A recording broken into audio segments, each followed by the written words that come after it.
আসসালামু আলাইকুম এভরিওয়ান। আশা করি প্রত্যেকে ভালো আছেন, সুস্থ আছেন।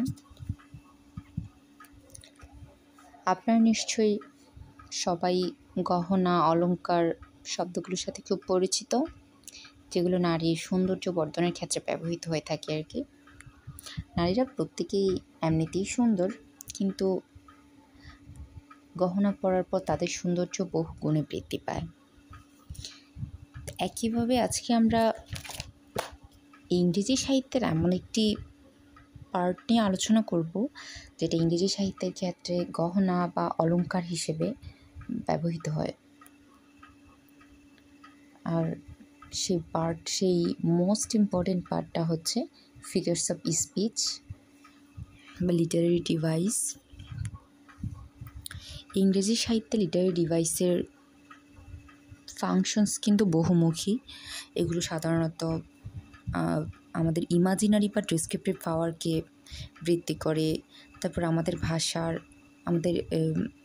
ভাষার ক্ষেত্রে বা যে কোনো লেখকের লেখা, যে কোনো বক্তার বক্তব্যের গুরুত্ব বৃদ্ধি করে, এর প্রভাব অনেক বেশি বৃদ্ধি করে। তাছাড়া আমাদের কথার মধ্যে, একটা টেক্সটের মধ্যে রিদম বা মিউজিক্যালিটি সৃষ্টি করে। যে কোনো একটা জটিল ধারণাকে আমরা খুব সহজে লিটারারি ডিভাইসের মাধ্যমে প্রকাশ করতে পারি অপ্রত্যক্ষভাবে। তাছাড়া আমাদের কথার মধ্যে, আমাদের সাহিত্যিক রচনার ক্ষেত্রে, যে কোনো একটা টেক্সটের ক্ষেত্রে, যে কোনো বক্তব্যের ক্ষেত্রে কিন্তু লিটারারি ডিভাইস আমাদের বিভিন্ন উইট এবং হিউমার যোগ করে, যেটা ইংরেজি সাহিত্যকে একটি অনন্য উচ্চতায় পৌঁছে দেয়।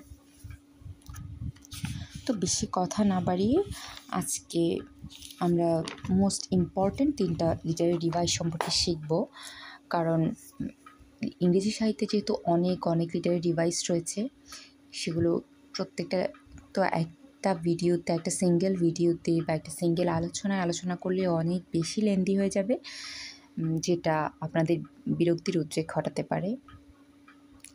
তো সেক্ষেত্রে আমাদেরকে পার্ট করে আলোচনা করতে হতে পারে। আশা করি আমাদের সাথে শেষ পর্যন্তই থাকবেন।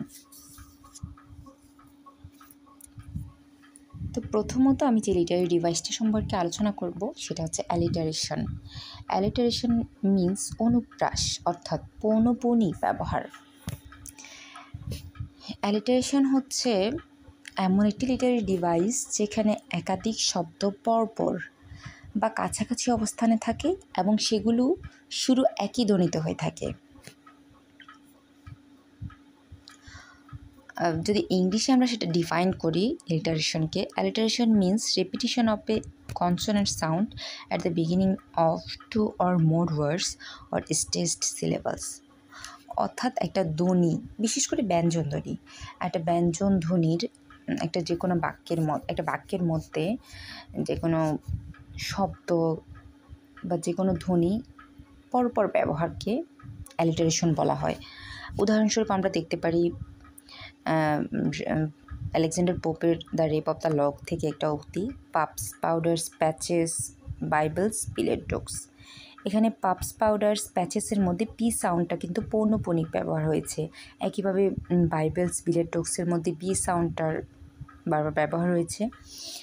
তো আমরা যদি দ্বিতীয় উদাহরণটা দেখি, সেক্ষেত্রে ব্যাকন তার উদ্ধৃতির মধ্যে টি এবং এস সাউন্ডটা বারবার ব্যবহার করেছেন।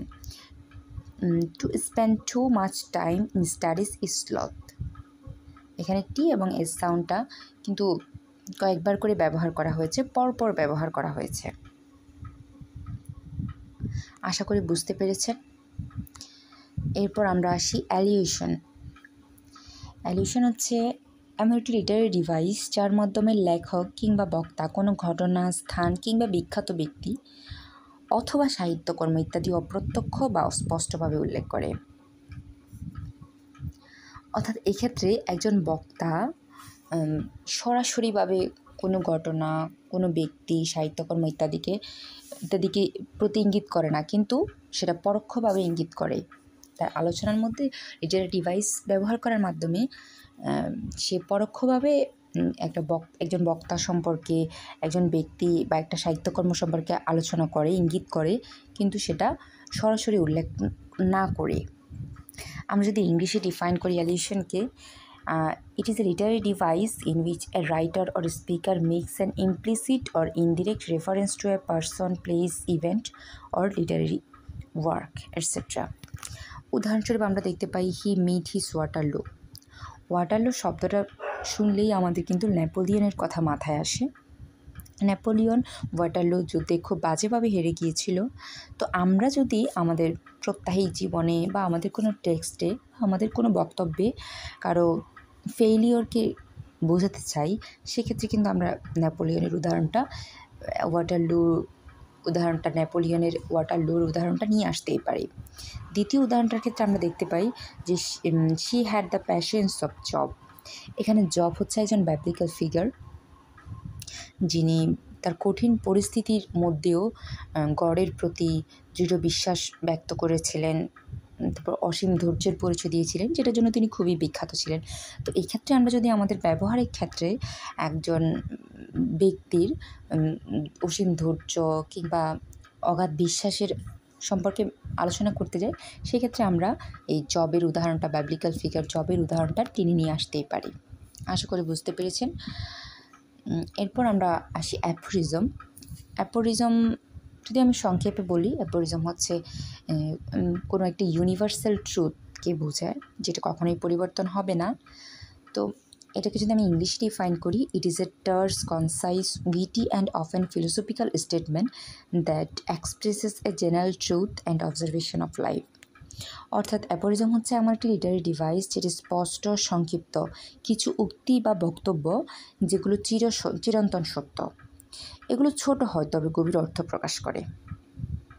উদাহরণস্বরূপ আমরা দেখতে পারি that is impossible to love and to be wise from of love by Francis bacon.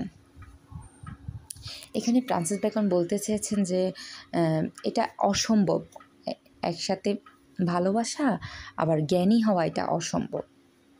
তো এটা আমরা খুব ভালো করেই জানি, যখন একজন লাভার তার বিলাভকে ভালোবাসে, তখন কিন্তু তার সমস্ত প্যাশনস তার বিলাভডের প্রতি হয়, বিলাভডকে কেন্দ্র করেই হয়ে থাকে। তো সেই ক্ষেত্রে তিনি জ্ঞানী হওয়ার মতো সময় তিনি পানই না, যেহেতু তিনি তার সমস্ত প্যাশন কিন্তু তার লাভারকে কেন্দ্র করেই তার সমস্ত প্যাশন গড়ে ওঠে আর কি। তো দ্বিতীয় যে উদাহরণটা, সেখানে আমরা দেখতে পারি টু এর is human, two forgive divine.